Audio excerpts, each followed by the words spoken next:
আল্লাহ পাক তার প্রতি রহম করুন যে আমার এই কথাগুলোকে অন্যের কাছে পৌঁছে দেবে। এরপর নবীজি বলছেন, জেনে রাখো নিশ্চয়ই তোমাদের পরস্পরের, মুসলিমদের পরস্পরের সম্পদ, পরস্পরের রক্ত, পরস্পরের এই যে জান মাল ইজ্জত, এগুলো একে অপরের জন্য হারাম। মুসলিমদের পরস্পরের রক্ত, পরস্পরের ইজ্জত সম্মান একে অপরের জন্য হারাম, এর হানি করা একে অপরের জন্য হারাম। ঠিক যেমন আজকের এই দিন হারাম, এই শহর হারাম, এই মাস হারাম।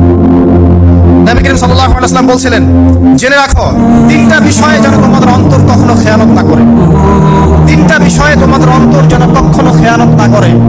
এক, তোমরা যে কাজটাই করবা শুধু আল্লাহ পাকের সন্তুষ্টির জন্য করবে। তোমরা যে কাজই করবে শুধু আল্লাহর সন্তুষ্টির জন্য করবে। তোমাদের শাসক বর্গের কল্যাণ কামনা করবে, তোমাদের শাসক বর্গের কল্যাণ কামনা করবে। 3 নাম্বার, মুসলিমদের জামাতকে আঁকড়ে ধরে রাখবে, মুসলিমদের ইউনাইটেড কমিউনিটিকে আঁকড়ে ধরে থাকবে। এই তিনটা বিষয় পালনের ক্ষেত্রে তোমার অন্তর যেন